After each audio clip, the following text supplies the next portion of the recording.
Muy buenos días a todos nuestros seguidores de la República. El día de hoy hemos invitado al señor Luis Paniagua, director de proyectos de GS1 para Costa Rica, y con él vamos a hablar sobre un tema que está en la mesa de la realidad nacional y es la facturación electrónica en gasolineras. ¿Qué tal, Luis? Bienvenido, muchas gracias por acompañarnos. Buenos días, Brandon. Muy bien, agradecerte la invitación y esperemos poder abarcar hoy todas las dudas y poder contestar todas esas inquietudes que se puedan derivar de este tema que justamente inició el día de ayer. Ok, para comenzar, Luis, tomar en cuenta que la facturación electrónica en gasolineras tuvo una prórroga, ¿verdad?, por parte del Ministerio de Hacienda mientras se resolvían algunos de esos detalles. Entonces, quería preguntarle, para comenzar, ¿cuál es el objetivo de que las gasolineras entreguen factura electrónica y cómo esto puede beneficiar a los usuarios y a los contribuyentes también? Sí, a ver, aquí lo importante es que Hacienda, como todos hemos podido vivir estos últimos meses, Hacienda, pues su enfoque es migrar a todos los contribuyentes hacia un esquema de obligatoriedad. Como bien lo mencionas, en el sector de gasolineras pues hubo una prórroga por temas ahí que tenían que solventar. Sin embargo, ya iniciaron justamente esa prórroga, se venció el 31 de marzo y empezaron ayer oficialmente todas las estaciones de servicio, las 380 estaciones de servicio en el país, a emitir estos comprobantes. Pues el objetivo básico es seguir ese lineamiento que ha pronunciado el Ministerio de Hacienda desde hace ya 2-3 años atrás, con la obligatoriedad de la factura. Y desde el punto de vista de nosotros como consumidores, pues nos garantiza el tener un comprobante, un documento que nos puede servir en los casos de aquellas personas que tienen físicas o jurídicas, que tienen una actividad económica que requieran presentar justamente ese documento como un comprobante de gasto. Entonces ahí es donde se empiezan a alinear justamente las expectativas tanto del Ministerio de Hacienda y los objetivos y las herramientas para garantizar ese comprobante.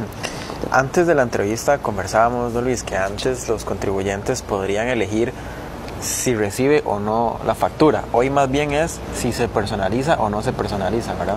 Es correcto. De hecho, en estos días hemos estado viendo algunas notas y creo que eso es un tema muy importante de aclarar. Anteriormente, hablo del 31 de marzo hacia atrás, pues era usual escuchar a los colaboradores, en este caso de las estaciones de servicio, de hacer la típica pregunta, ¿verdad? ¿Ocupa o no factura? Eso pues quedó atrás justamente a partir de ayer, y lo importante aquí es, y como muy bien lo anotabas, es que la estación de servicio de todas formas está obligada a generar el comprobante electrónico en su figura de etiquete o en su figura de factura electrónica. ¿Cuál es la gran diferencia acá? Y lo acabas de mencionar muy bien, es que cuando el colaborador o el pistero en este caso nos consulta si queremos la factura personalizada, eso es porque vamos a utilizar justamente ese comprobante como un gasto deducible de mi actividad económica. Si yo, como un consumidor habitual de este tipo de servicios, no requiero la factura personalizada, pues igual la estación de servicio genera el tiquete electrónico y sigue el mismo proceso de validación y de reporte de esa transacción hacia el Ministerio de Hacienda. No es que no se genera la transacción, no se genera el documento, sí se genera, simplemente hacer la observación de que es un documento personalizado para fines de gasto deducible en caso de una actividad económica, y un documento sin personalizar, un tiquete. Exactamente, los personalizados le pueden servir a los contribuyentes al momento de hacer su declaración, ¿verdad? Con el Ministerio de Hacienda. Es correcto, y ahí no hay que perder de vista que como consumidores que tenemos una actividad y necesitamos utilizar ese documento como un gasto deducible, nos aplican los mismos 8 días hábiles que en este caso el Ministerio de Hacienda ha establecido para aceptar esa factura electrónica. ¿Cómo es el proceso? Yo voy a una estación de servicio, lleno mi tanque, solicito mi factura electrónica personalizada, en la estación de servicio me la imprimen y yo solicito que me la envíen a un correo electrónico. Luego yo tengo, a partir de esa fecha, todo lo que resta de ese mes, más 8 días hábiles del mes siguiente para yo poder aceptar esa factura y que ya quede registrado en el Ministerio de Hacienda que yo voy a utilizar ese documento como un gasto deducible. Otra de las inquietudes que nos hacían llegar nuestros lectores es al momento de solicitar la factura, ¿verdad? Usted nos daba tips para que este proceso sea mucho más ágil, por ejemplo, llevar a mano los datos, ¿verdad? Claro, de hecho, justamente yo acá traía una tarjeta que es la que usamos nosotros en la organización, y esto aplica no solamente para estaciones de servicio, esto se puede utilizar en cualquier tipo de, si querés la mostramos ahí de comercio, a la cámara, por favor. ¿Verdad? En donde a través de un GS1 QR agregamos toda la información, todos los datos que son tributariamente requeridos para personalizar mi documento.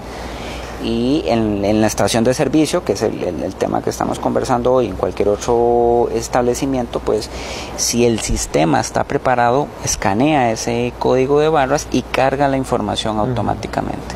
Entonces ahí lo que hacemos es minimizar el riesgo o la redigitación o la transcripción de esos datos y minimizamos el riesgo de un error a la hora de capturar. Evidentemente, digamos, aquí conviven muchas otras circunstancias, como que el sistema esté capacitado, el sistema de información de facturación electrónica para leer un código de QR, y que también justamente lo estábamos conversando hace un momento, de que los sistemas de información, conforme los contribuyentes van dando su información, van almacenando esa información para que el proceso justamente sea más eficiente, sea más rápido, y no tengamos que esperar que levantar nuevamente todos esos datos para personalizar una factura si ya días anteriores he pasado por el mismo servicio. Entonces es buscar mecanismos de optimización justamente de estos procesos.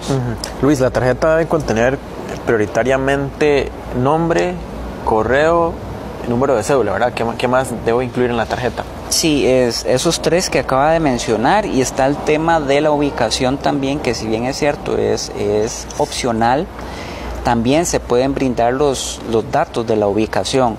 Con la ubicación principalmente hay que tener especial atención, y esto también recae en un cambio cultural, porque anteriormente el domicilio fiscal de aquellas personas que estaban registradas como contribuyentes no tenía tanta importancia o no le prestábamos la atención requerida. Ahora, si vamos a brindar el domicilio fiscal para la personalización de una factura electrónica, tenemos que garantizar que esa dirección, esa ubicación que estamos dando es la que está debidamente registrada en el portal del Ministerio de Hacienda, en el ATV.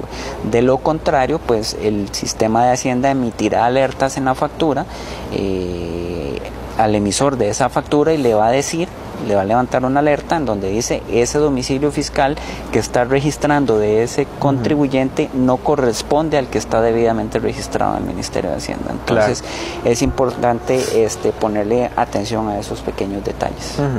Luis, ¿qué pasa por ejemplo con los usuarios que suelen visitar más de una estación de servicio, ya sea por trabajo o porque de pronto en su ruta diaria necesitan recargar combustible? Si están yendo a distintas estaciones de servicio, ¿tienen obligatoriamente que dar sus datos, o esto funciona, por ejemplo, si X y Y estación tienen el mismo servicio, el mismo software, solo se hace una vez, o cómo funciona?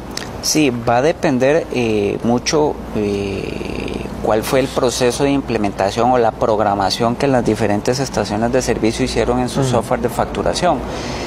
Puede ser y sería sumamente eficiente que yo simplemente registre la información. Si estamos hablando de una misma cadena de estaciones de servicio, yo registro mi información en un punto, y ya eso queda registrado en la base de datos de esa cadena de estaciones de servicio. Entonces yo voy a otra, y lo sencillo o lo óptimo sería de que yo simplemente con mi número de cédula ya se extraigan esos datos sin necesidad de volver a repetir todo el proceso de cero. Claro. Pero, como te digo, eso va a depender mucho de cuál fue el proceso de implementación que hizo cada una de estas estaciones de servicio. Claro, creo que uno de los retos también para que este sistema funcione correctamente es capacitar al personal, en este caso los pisteros. ¿Qué le podrías recomendar a las estaciones de servicio? Sí, hay un tema muy importante acá, y podríamos decir que es una lección aprendida de otros segmentos o de otras actividades económicas. En el caso de las estaciones de servicio, cuando alguien solicite una factura personalizada y le dé la cuenta de correo, debe, la estación de servicio o el pistero en este caso, tiene que garantizar justamente que esa factura electrónica le llegó a ese contribuyente, a ese cliente como tal. Y no solamente el archivo XML cuando hablamos de factura, sino la representación gráfica, que es un archivo PDF, y principalmente la aceptación del Ministerio de Hacienda, que es la que le da validez a ese comprobante electrónico. Siempre tiene que garantizar que al cliente o al consumidor le están llegando esos 3 archivos. Esos 3 archivos. Claro. Correcto. Luis, también hay un apartado de multas en caso que las estaciones de servicio incumplan con entregar la factura electrónica. ¿Qué podemos ampliar de este detalle? Sí, igual, y aquí volvemos a un tema cultural y nos unimos también al llamado que incluso hace el Ministerio de Hacienda del denuncie ya. Si nosotros identificamos como consumidores alguna anomalía o algo que no se esté haciendo correcto en el proceso, tenemos que plantear la denuncia correspondiente. En esta pregunta puntual que me haces,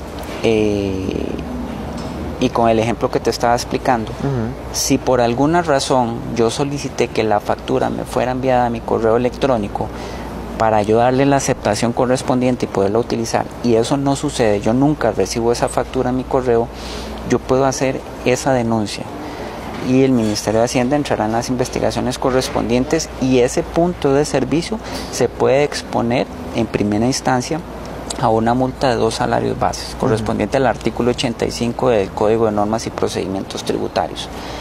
Y si este mismo punto de servicio se detecta que es una circunstancia que es repetitiva, o sea que no solventó una vez hecha la llamada de atención, pues se puede exponer a un cierre de su local según el mismo artículo 86 de este Código de Normas y Procedimientos Tributarios. Aquí el llamado es que nosotros como usuarios hagamos valer ese derecho. De lo contrario, son circunstancias o comportamientos que se van a repetir y no se van a corregir, pero nosotros mismos somos los culpables a no generar justamente las denuncias correspondientes. Y aquí estamos repasando que esas multas que usted comentaba de los salarios base rondan los 900,000 colones, ¿verdad? Correcto, 892,000, sí, en el caso de la primera llamada de atención en este caso. Luis, por ejemplo, ¿qué sucede en las estaciones de servicio que están en zonas rurales o en lugares que tal vez no tienen una conexión óptima a internet? Sí, aquí y también lo importante es no perder de vista, que de hecho está en la resolución 48, la inicial DGTR 48-2016, el concepto de comprobante provisional por contingencia.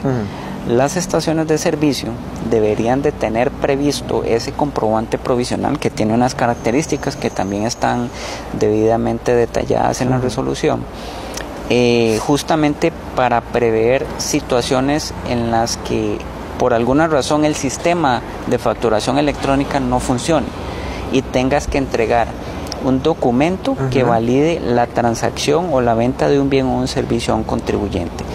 ¿Qué es lo importante acá y que hay que tener claro? Ese comprobante provisional por contingencia no sustituye a la factura electrónica. Eso como primer punto. Y el segundo punto es que una vez que se haya solventado la contingencia, cualquier tipo de contingencia, se tiene que emitir la factura electrónica correspondiente.